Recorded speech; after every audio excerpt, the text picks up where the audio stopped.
নমস্কার বন্ধুরা, উর্মিলা রান্নাঘরে অনেক অনেক স্বাগত জানাই। আজকে আমার রান্নাঘরে দেখাবো দারুণ একটা রেসিপি নিয়ে চলে এসেছি। এই যে দেখুন, এটা হচ্ছে কাঁচকলা দিয়ে মাছ বানিয়ে, মাছের পিস বানিয়ে রেসিপিটা বানাবো। আর কিভাবে রেসিপিটা বানাচ্ছি পুরো ভিডিওটা দেখার জন্য কিন্তু আমার পাশে থাকবেন। তো তারপরে দেখুন, কড়াই বসিয়ে দিলাম। কড়াই বসানোর পর আমি দিয়ে দিব জল। জলটা দিয়ে আমি কলাটা ধুয়ে পরিষ্কার করে দিয়ে দিচ্ছি। কলাটা সম্পূর্ণ সবকটাই কলা এইভাবে আমি দিয়ে দিব। তারপর তাড়াতাড়ি সিদ্ধ হওয়ার জন্য এইখানে দিয়ে দিব কিছুটা পরিমাণ লবণ।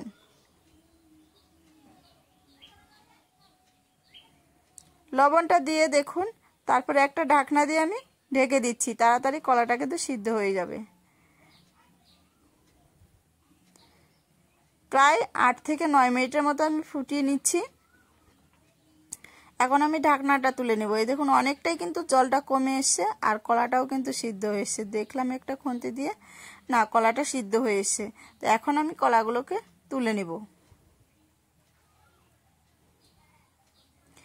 অবিকল দেখুন মাছের মতোই লাগবে, মাছের পিসের মতোই কিন্তু লাগবে। বানাবো এইভাবে। আর পুরো ভিডিওটাতে কিন্তু দেখবেন।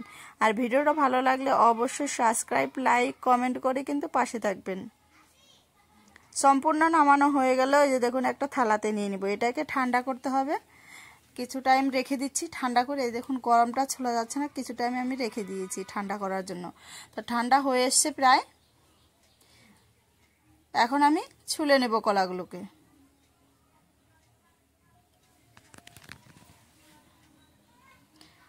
ছুলে নিচ্ছি এইভাবে।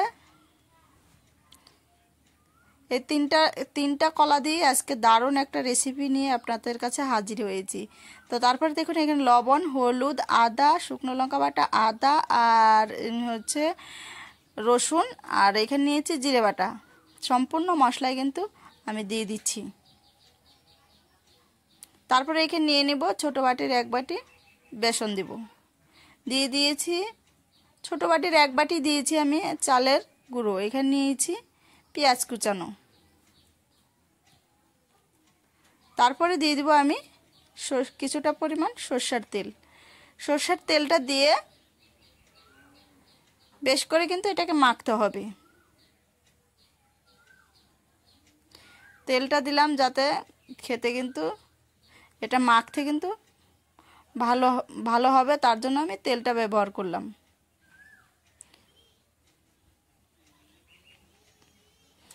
তারপর দেখুন, আমার থালাতে মাখা হচ্ছিল না, আমি গামলাটাতে নিয়ে নিলাম। গামলাটা নিয়ে সুন্দর করে বেশ করে এইভাবে করে মাখতে হবে। দেখুন, আমার সম্পূর্ণ কিন্তু মাখা কিন্তু হয়ে গেছে। এখন আমি একটা একটা করে হাতের মধ্যে তেল দিয়ে তেলটা মেখে সুন্দর করে এরকম লম্বা লম্বা করে কিন্তু বানাতে হবে। অবিকল মাছের পিস যেরকম হয় সেরকম কিন্তু বানাতে হবে। দেখুন, এইরকম লম্বা করে নিয়ে তারপরে একটু মাঝেও না, তার সাইড করে একটু ফুটো করে নিতে হবে। অবিকল কিন্তু মাছের পিসের মতোই লাগবে দেখতে। চলুন দেখাচ্ছি আপনাদেরকে। এই দেখুন, ঠিক এইভাবে করে আপনারা বাড়িতে বানিয়ে নেবেন, দেখবেন ভালো লাগবে। আর এই রেসিপিটা বানানোর বাড়িতে ভিডিওটা দেখার পর বাড়িতে বানাবেন, অবশ্যই ভালো লাগবে। আর কমেন্টে জানাবেন কেমন হয়েছে। এই দেখুন, আমার কয়েকটা হয়েছে। এইভাবে করে আপনারা বানিয়ে ফেলবেন। কত সুন্দর লাগছে না? মাছের পিচের মতোই লাগছে না? সম্পূর্ণ কিন্তু আমি এইভাবে করেই বানিয়ে ফেলব।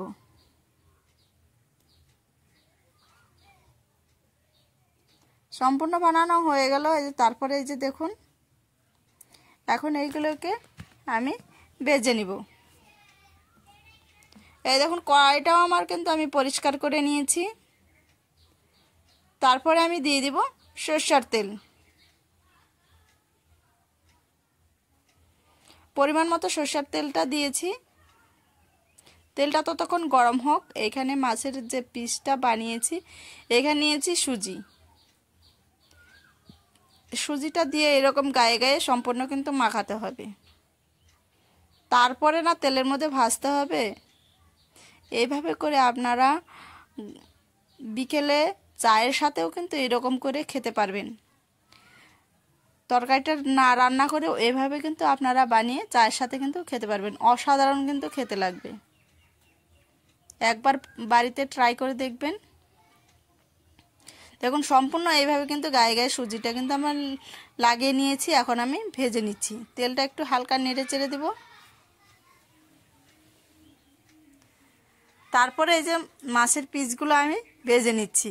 কলা দিয়ে মাছের পিস বানালাম, কত সুন্দর একটা রেসিপি, তাই না?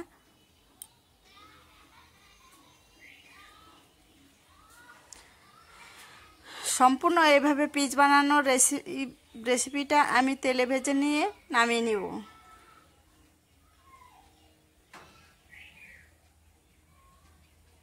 দেখুন অনেকটাই হয়েছে আমার। এখন এটাকে আমি উল্টে দিচ্ছি।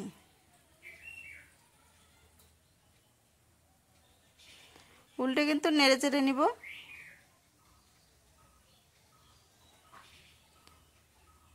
কত সুন্দর কিন্তু মচমচ একটা ভাজি হবে। এই দেখতেন আমার ভাজা কিন্তু হয়ে এসছে। আমি এখন এটাকে নামিয়ে ফেলবো।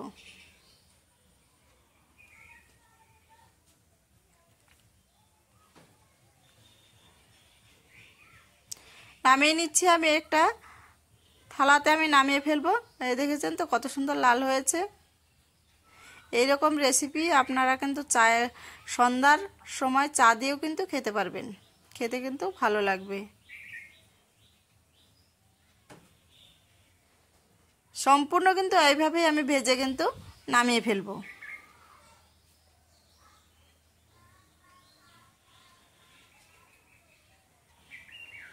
ভিডিওটা ভালো লাগলে অবশ্যই পাশে থাকবেন। এই দেখুন একবার আমি ভেজে নামিয়ে ফেললাম, আবারও আমি কিছুটা আছে, আবারও আমি এইভাবেই সুন্দর করে ভেজে নামিয়ে ফেলবো।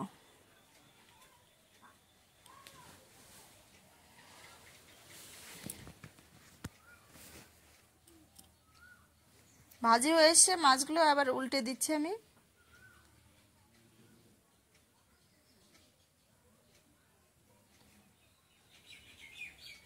কত সুন্দর একটা রেসিপি নিয়ে চলে এসে দেখে মনে হচ্ছে যেন এখনই এটাকে খাওয়া যাবে। সম্পূর্ণটা আমি ভেজে নামিয়ে নিলাম। নামিয়ে নেওয়ার পর এই যে দেখুন আমি একটা আপনাদেরকে ভেঙে দেখাচ্ছি। কত সুন্দর ভাজি হয়েছে, দেখেছেন তো? এই রেসিপিটা তরকারিটা না রান্না করলেও কিন্তু এইভাবেও কিন্তু খাওয়া যাবে। খুব ভালো লাগবে খেতে। দেখুন ওই তেলে আমি দিয়ে দিব সামান্য পরিমাণ ঘি।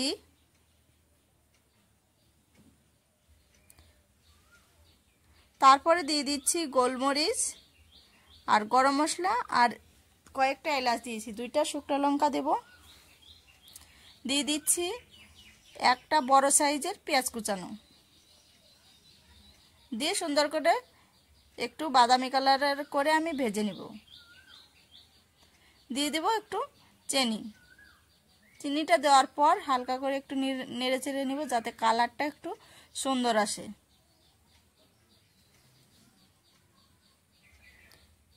এই দেখুন আমার কিন্তু বাদামি কালার ভাজা হয়ে এসছে প্রায়।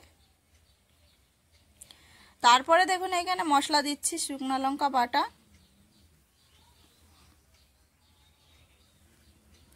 তারপরে দিয়ে দেব আদা বাটা,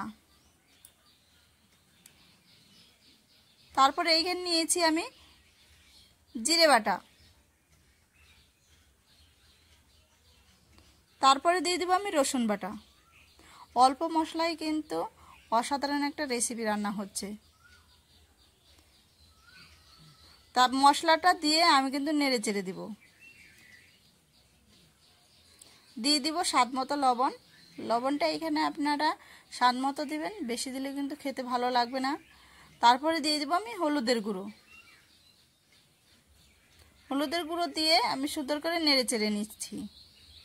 মশলাটা প্রায়ই কিন্তু ভাজার হয়ে এসছে। এই দেখুন লাল লাল হয়ে এসছে, আমার তেল ছেড়ে দিয়েছে মশলা থেকে। তারপরে আমি দিয়ে দিব জল।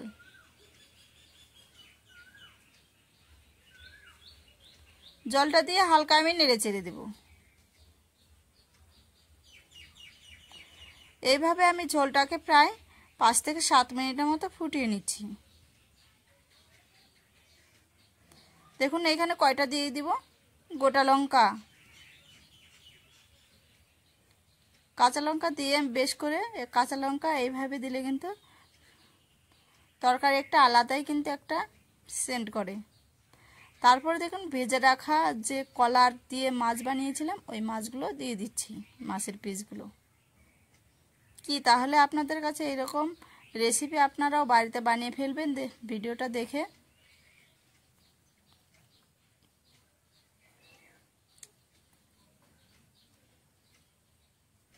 তারপর আবার হালকা করে নেড়ে চেড়ে দেব। আমার ঝোলটা প্রায় হয়ে এসছে, এখন এটাকে আমি নামিয়ে ফেলবো। দেখুন কত সুন্দর একটা কালার, দেখেছেন? মাছ ছাড়াই কিন্তু মাছের রেসিপি রান্না করে ফেললাম। তারপরে আমি দেখুন একটা থালাতে আমি নামিয়ে ফেলবো। তাহলে সম্পূর্ণ ভিডিওটা দেখে আপনার বাড়িতে রান্না করে দেখবেন এইরকম রেসিপি, সত্যিই ভালো লাগবে খেতে। তো তারপরে দেখুন কালকে আমি অন্য ভিডিও নিয়ে আসবো আপনাদের কাছে। আপনারা ভালো থাকবেন, সুস্থ থাকবেন এই কামনাই করি। এই দেখুন একটা আমি উঠিয়ে দেখাচ্ছি আপনাদের। ভিডিওটা দেখার জন্য অনেক অনেক ধন্যবাদ।